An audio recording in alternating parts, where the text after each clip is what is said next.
ताज साहब, आज एक इम्पॉर्टेंट डे था लीगल प्रोसीडिंग्स के हिसाब से, और हमारे साथ मौजूद हैं सीनियर कानूनदान, सीनियर वकील हैं हामिद खान साहब, जो इस केस में इमरान खान साहब की पैरवी कर रहे थे। Over to you. जी, मेरा ख्याल है हामिद खान साहब से ही स्टार्ट लेते हैं। इनका बड़ा शुक्रिया कि इन्होंने हमें ज्वाइन किया है, और पहले भी हमने 2-3 दफ़ा इनसे रिक्वेस्ट की थी, लेकिन like a professional old school तो उन्होंने दोनों दफ़ा कहा क्योंकि ये केस अभी अदालत में है तो मैं वहाँ पे अपने अपने आर्गूमेंट्स दे रहा हूँ या क्लाइंट को मैं वहाँ पे ये उनको रिप्रेजेंट कर रहा हूँ, लिहाजा वो नहीं है। तो वादा किया था इन्होंने कि जो ही केस किसी वन वे द अदर कोई सेटल हुआ तो then will come and join your show. So हम इनके शुक्रगुजार हैं कि आज उन्होंने हमें ज्वाइन किया है। तो मेरा ख्याल खान साहब से ही उनसे शुरू करते हैं। जी, अस्सलाम वालेकुम सर। वालेकुम सलाम। बहुत शुक्रिया सर, आपने हमें ज्वाइन किया, आपकी मेहरबानी। हालांकि आप ट्रैवल कर रहे थे, हमें बताया गया है, आपने फिर भी इस पर टाइम निकाला है।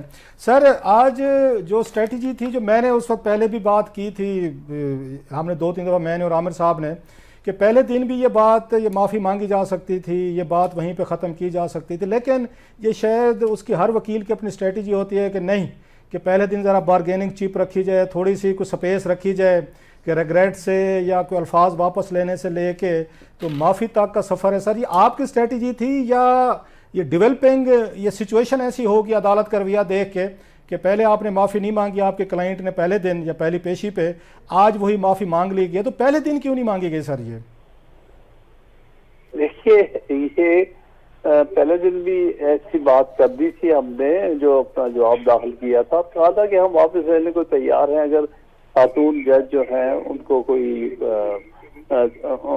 तकलीफ पहुंची है। तो वो पहले दिन भी कही थी, दूसरे दफा भी कही थी।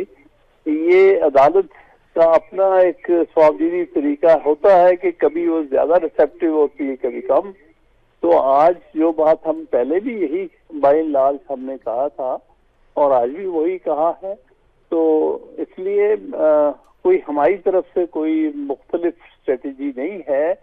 ये अदालत जिस तरह बेहतर उन्होंने समझा उन्होंने किया। बहरहाल आज हमारी कोशिश ये थी कि इमरान खान साहब खुद अदालत के सामने अपना बयान दें, और हो सकता है अदालत उनके बयान उनको सुनकर मुतमईन हो जाए, और यही हुआ है। आपको लगता है कि ये केस यहीं पर ख़त्म हो जाएगा? क्योंकि वो जो दूसरा ग्रुप है, स्पेशली PML नवाज के लोग हैं, वो रेफरेंसेस देते हैं तलाल चौधरी साहब के, वो निहाल हाशमी साहब के देते हैं, दानियाल अजीज़ साहब का कहते हैं कि उन्होंने माफ़ी भी मांगी, अपने आप को सबमिट भी किया, इसके बावजूद सुप्रीम कोर्ट में उनको स्पेयर नहीं किया गया था। तो खान साहब जो हैं उन्होंने तो आके पहले अनकंडीशनल माफ़ी भी नहीं मांगी, अब जाके वो कह रहे हैं जी आप कहते तो मैं घर जाने को तैयार हूँ। आपको क्या लगता है कि केस जो है ये यहीं पे आके सेटल हो जाएगा, या खान साहब की जाने की तो कोई बात नहीं हुई? आपने कहाँ से सुन लिया कि घर चले जाओ? ये सर रिपोर्ट हो रहा था, अदालत में जा सकते हैं। अदालत सॉरी। वो तो ओपन अदालतें होती हैं, कभी भी कोई भी पाकिस्तानी शहरी जा सकता है।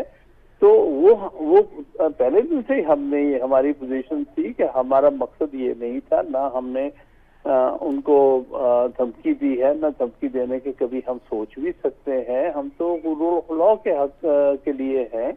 तो लेकिन अगर हमारी बात का ये मतलब ले लिया गया है तो फिर हम अपने अल्फाज वापस लेने को तैयार है और माजूद करने को तैयार है।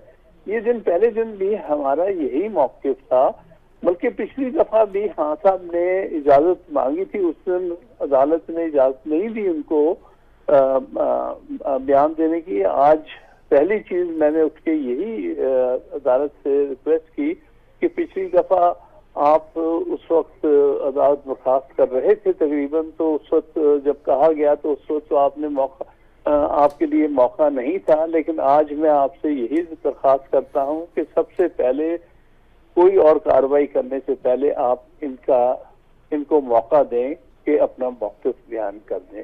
तो उस पर अदालत ने बहुत वसी कल्बी दिखाते हुए उनको कहा गया, हाँ बताइए आप क्या कहते हैं।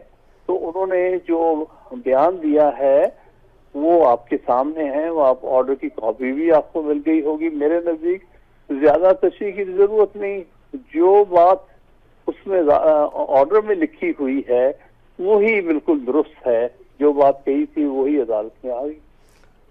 जी, हामिद अली खान साहब, ये पहले वकला का आपके भी मौक़िफ़ था और ये इसे एक स्ट्रेटजी भी समझा जा रहा था कि हाई कोर्ट के लेवल पे अनकंडीशनल अपॉलजी से एडमिशन हो जाता है, तो अगर इस तरह की ज़रूरत पड़ जाए तो सुप्रीम कोर्ट में जाके जब देखेंगे कोई और चारा नहीं है तो आखिर में मांगनी चाहिए।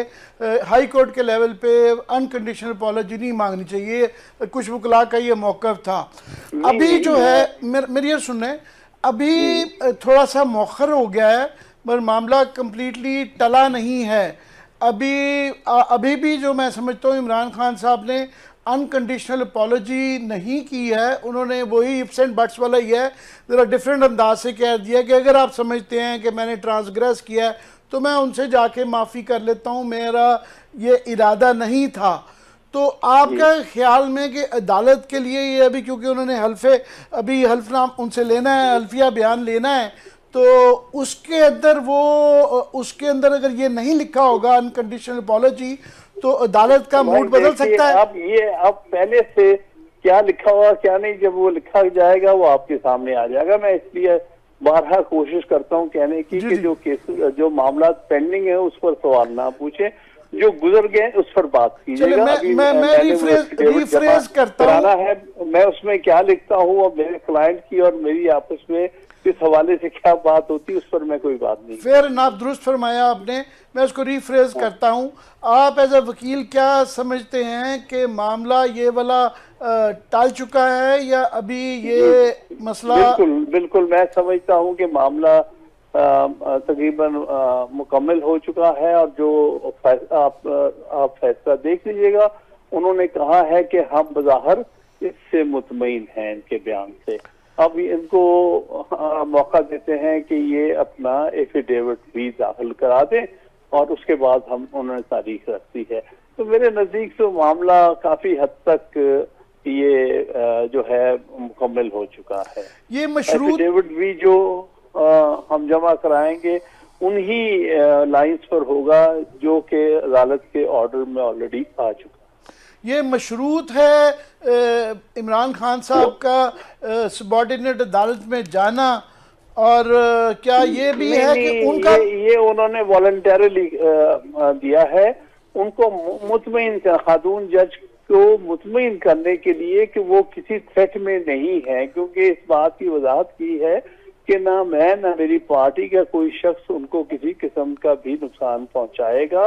मैं उनको सिर्फ मुतमईन करना चाहता हूं कि हम उनकी इज्जत करते हैं और वो अपने आप को मुकम्मल तौर पे महफूज समझे। उनका मुतमईन होना मशरूत है? नहीं, सिर्फ जाके ये अपने अल्फाज कहेंगे, उनकी ये मैटर नहीं करता कि सबॉर्डिनेट जज साहब वो क्या उनका क्या रद्द अमल होता है। नहीं, वो बात तो जो करनी सेटिस्फाई तो हमने हाई कोर्ट को करना था वो हमने कर दिया। वो सिर्फ हम उनकी इज्जत और तकरीम के लिए ये हमने ऑफर की है कि हम ये भी कर सकते हैं। तो ऐसी कोई बात नहीं, ऊपर अदालतें हैं, जज सारे हमारे लिए। जिनका ये कहना था कि अगर शुरू में ही माफी मांग ली जाती और क्लियर कट इसमें इफ्स एंड बट्स ना डाले जाते तो ये तलवार इस हद तक ना लटकती। तो आपके ख्याल में जिस तरह से शुरू से लेकर और आज के दिन तक इस केस को आपने इसकी जाहिर पैरवी की है और यू आर लीडिंग इट, तो आप सेटिस्फाइड हैं कि या उस एतराज के बारे में आप क्या कहेंगे जो उठाया जाता था कि अगर पहली दफा ही माफी मांग ली जाती तो बात खत्म हो जाती? वो तो कोई जो आपके सामने है उसमें कोई गैर मशरूत माफी आज भी नहीं है।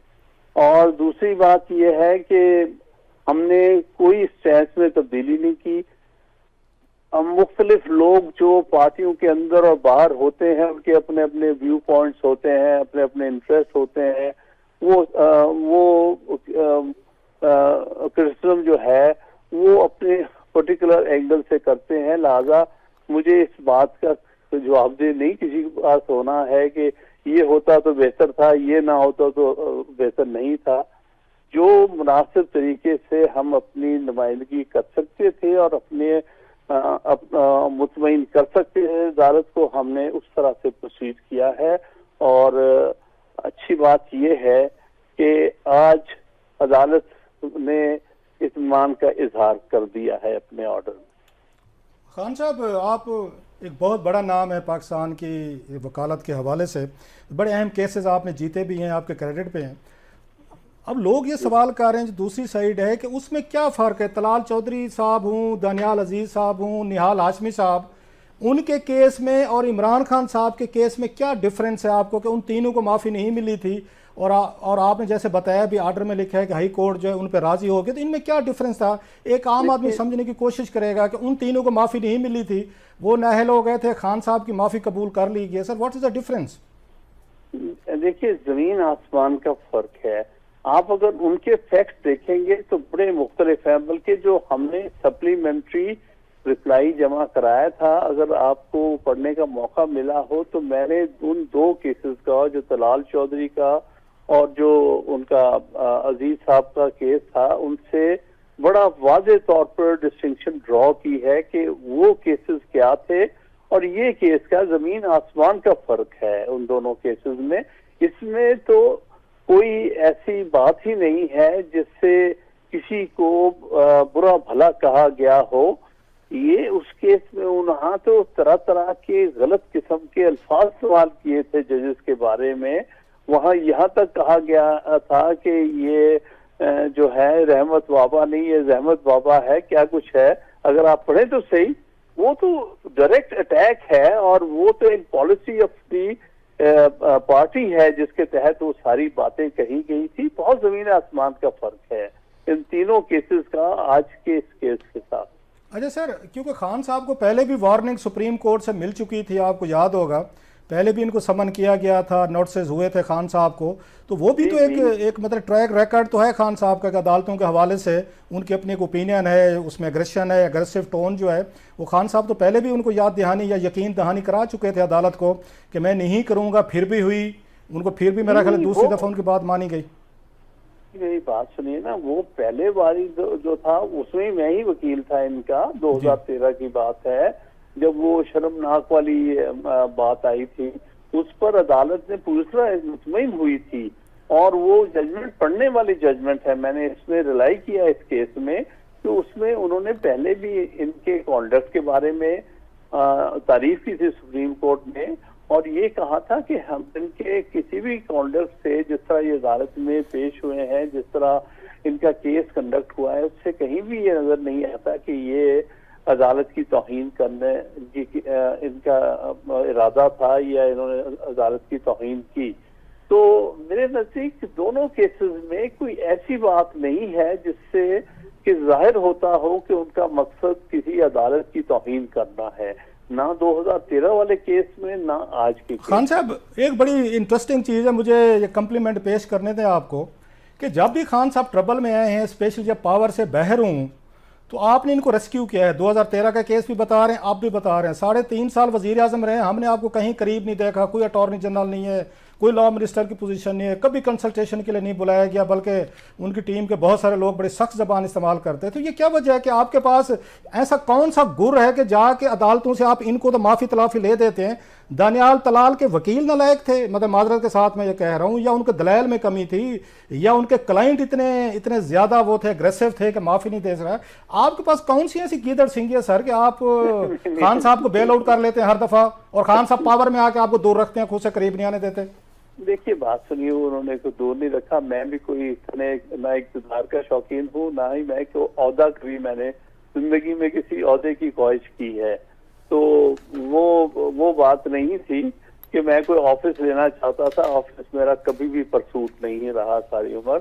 मैं खिदमत करने वाला आदमी हूँ, मैं मजलूम के साथ खड़ा होता हूँ, कभी जालिम के साथ खड़ा नहीं हुआ। आपके सामने है किस तरह से मेरी पार्टी के खिलाफ मैंने काजी फाइज का केस लड़ा है, क्योंकि मैंने महसूस किया कि वहां पर ज्यादती की जा रही थी एक साफ सुथरे ईमानदार जज के साथ।